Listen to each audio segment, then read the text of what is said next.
Assalamualaikum, perkenalkan kami dari kelompok mata kuliah struktur data akan membahas materi bubble sort.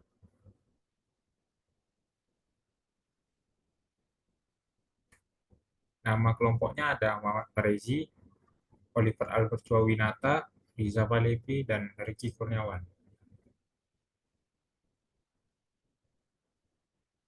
Pembahasan pertama akan dijelaskan oleh Ricky Kurniawan. Baik, apa itu sorting? Sorting atau pengurutan adalah proses menyusun data dalam urutan tertentu, biasanya dari yang terkecil ke yang terbesar atau yang disebut dengan ascending, atau dari yang terbesar ke yang terkecil yang disebut juga descending. Tujuan sorting yang pertama itu adalah mempermudah pencarian data. Yang kedua, menyajikan data dengan lebih rapi. Yang ketiga, menjadi tahap awal sebelum analisis data lebih lanjut.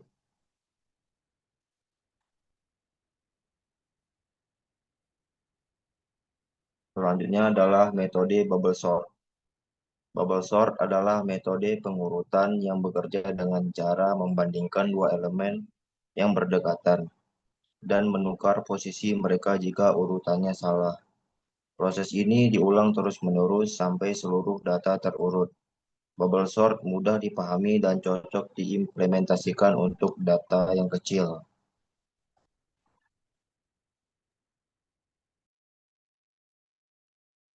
Saya Riza Pulepi akan menjelaskan yaitu cara kerja bubble sort. Cara kerja bubble sort yaitu membandingkan pasangan data yang berdekatan ketika elemen pertama lebih besar daripada elemen kedua, maka elemen kedua ditukar ke elemen pertama dan elemen pertama ditukar ke elemen kedua dan seterusnya seperti itu sampai terjadi angka yang sempurna dari yang terkecil ke terbesar yang disebut ascending. Contoh inputannya yaitu 7145. Di sini angka pertama lebih besar daripada angka yang kedua. Dan ini akan terjadi perputaran elemen yang berubah menjadi elemen pertama 1 dan elemen kedua 7. Selanjutnya, iterasi kedua yaitu membandingkan elemen ketiga dengan elemen kedua. Ketika elemen ketiga lebih kecil daripada elemen kedua, maka elemen ketiga ditukar ke elemen kedua. Dan elemen kedua ditukar ke elemen tiga. Dan seterusnya seperti itu sampai angka dari yang terkecil dan terbesar susun yang disebut ascending. Kalau descending dia angkanya dari yang terbesar ke terkecil. Contohnya tadi seperti tadi, ya tinggal dipikir-pikir aja karena gampang. Selanjutnya,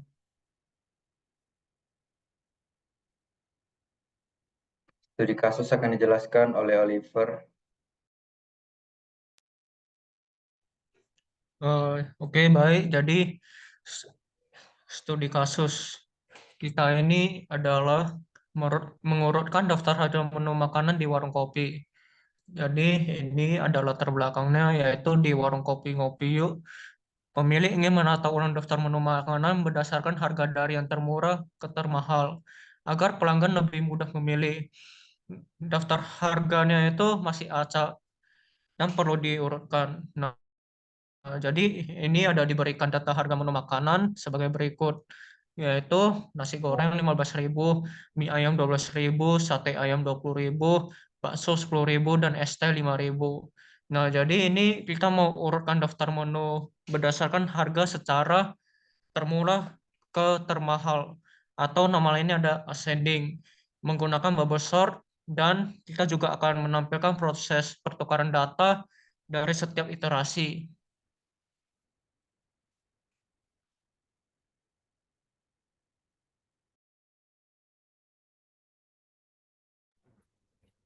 Baik, saya akan menjelaskan penjelasan implementasi dalam bahasa pemrograman menggunakan C++ berdasarkan studi kasusnya. Di sini ada tipe data string dengan array indeksnya 5, variabel menu. yang berisikan nasi goreng, mie ayam, sate ayam, bakso, es teh. Kemudian ada variabel integer. Kemudian ada tipe data integer dengan variabel harga berisi 5 indeks array. Masing-masing harganya ada 15.000, 12.000, 20.000, 10.000, 5.000. Kemudian ada integer temp harga dan string temp menu, ini tuh sebagai variabel sementara saat melakukan pertukaran posisi saat perbandingan. Yang pertama ini akan menampilkan menu sebelum diurutkan. Jadi dari string menu dan integer harga ini akan ditampilkan di menu sebelum diurutkan. Semua menu-menunya ini akan dimunculkan dari indeks 0 hingga indeksnya ini lebih kecil dari 5. Berarti 0 sampai 4 atau dihitung sebagai nomor nomor nomor 1 sampai dengan 5. Kemudian ada proses bubble sort. Ini di variabel i ini sebagai iterasi atau perulangannya. Di sini saya menggunakan 4 iterasi yang dimulai dari 0, kemudian berhenti jika lebih kecil dari 4. Masing-masing iterasinya tuh akan menampilkan perbandingan menu. Jika harga menunya tuh lebih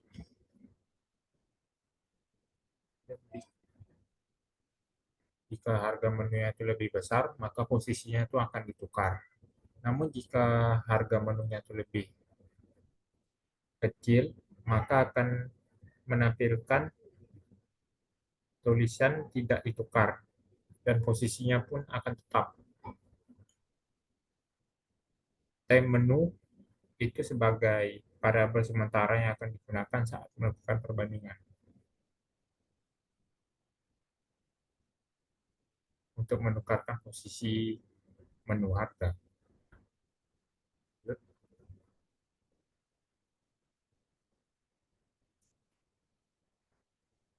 Begitu juga dengan temp harga, ini digunakan sebagai variabel sementara saat melakukan perbandingan untuk mengganti posisi jika harganya lebih mahal.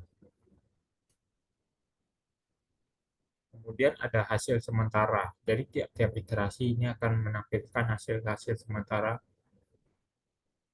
yang akan ditampilkan tiap-tiap iterasi. Dari iterasi 1 sampai 4-nya akan menghasilkan hasil sementara hingga menunya telah selesai diurutkan. Ini variabel K sebagai variabel untuk menampilkan hasil-hasil sementara saat melakukan iterasi. Kemudian ada menu setelah diurutkan. Jadi menu-menu akan dimunculkan kembali sebagai urutan ascending atau dari urutan terkecil hingga terbesar.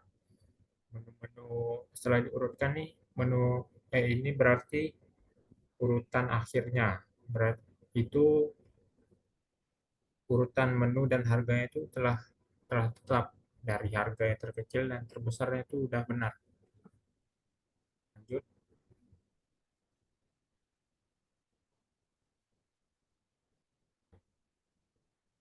Ya, ini output yang akan ditampilkan. Yang pertama itu akan menampilkan menu sebelum diurutkan. Berarti ada 5 menu dengan harganya. Ada nasi goreng 15.000, mie ayam 12.000, sate ayam 20.000, bakso 10.000, es teh 5.000. Ini proses bubble sort-nya ini ada dimulai dari iterasi pertama. Nasi goreng ini akan dibandingkan dengan mie ayam. Karena nasi goreng lebih mahal, maka posisinya akan ditukar. Kemudian nasi goreng dibandingkan dengan sate ayam. Karena sate ayam harganya lebih mahal, maka posisinya tidak akan ditukar. Kemudian dilanjutkan dengan perbandingan sate ayam dan bakso. Dan harga sate mahal, maka posisinya ditukar. Kemudian sate ayam dan es teh dibandingkan karena mie ayam harganya lebih mahal, maka posisinya ditukar. Maka dapat ditampilkan Sate ayam ini berada di posisi akhir atau posisi 5, posisi paling mahal. Terlihat dari menu sebelum diurutkan dan hasil sementara itu terjadi perubahan posisi. Yang dari nasi goreng pertama menjadi nasi goreng kedua. Mie ayam dari kedua menjadi pertama. Kemudian bakso dan es teh bergeser dari 4-5 menjadi 3 dan 4. Lanjut.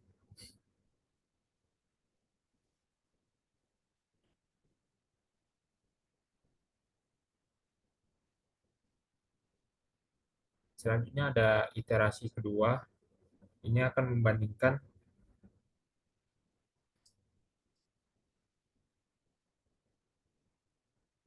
X.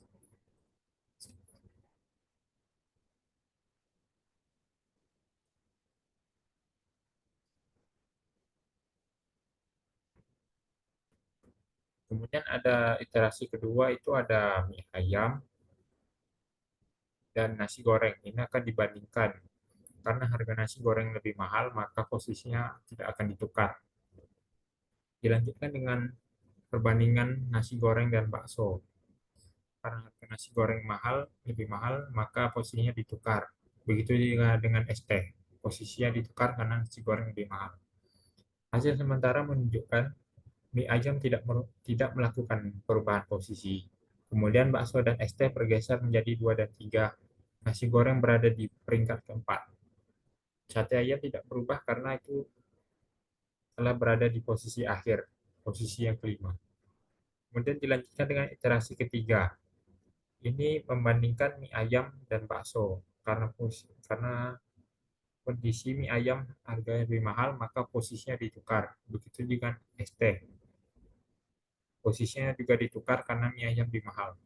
Maka akan maka akan melakukan pergeseran juga di bakso es teh yang semulanya dari 2 dan 3 menjadi 1 dan 2.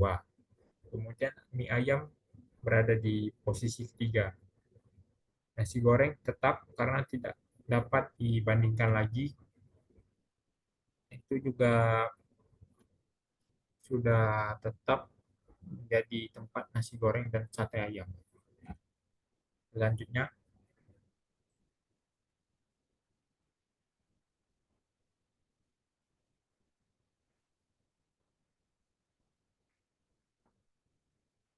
iterasi keempat ini hanya membandingkan menu yang berada di posisi pertama dan posisi kedua. Karena kondisinya nih bakso lebih mahal, maka posisinya akan ditukar. Hasil sementara menunjukkan ST berada di peringkat pertama, bakso berada di peringkat kedua. Peringkat 3 dan sampai kelima tidak mengalami perubahan. Ini lalu menu setelah diurutkan akan menampilkan es teh 5.000, bakso 10.000, mie ayam 12.000, nasi goreng 15.000, sate ayam 20.000. Ini telah menjadi hasil akhir.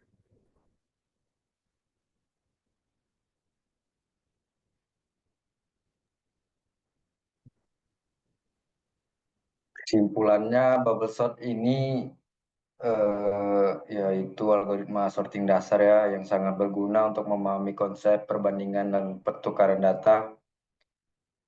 Tapi meskipun begitu, bubble sort memiliki kekurangan dalam efisiensi untuk jumlah data yang besar. Bubble sort mungkin sangat susah menggunakannya ketika kita memiliki studi kasus dalam angka yang cukup banyak dan besar. Bubble sort mungkin kurang efisien banget. Tapi meskipun begitu, bubble sort ini sangat bermanfaat bagi kehidupan kita sehari-hari. Contoh studi kasusnya seperti tadi, yaitu kasus warung kopi menunjukkan bagaimana algoritma sederhana dapat sangat amat berguna diaplikasikan dalam kehidupan sehari-hari kita. Baik, sekian presentasi kami dari kelompok Muhammad Farezi, Oliver Albert, Ricky Kurniawan, dan saya Reza Palepi. Mohon maaf kalau ada salah dan kurang maksimal dari kelompok kami. Mohon dimaklumin. Kami pelajar, bukan dosen. Oke, sebelumnya Assalamualaikum warahmatullahi wabarakatuh.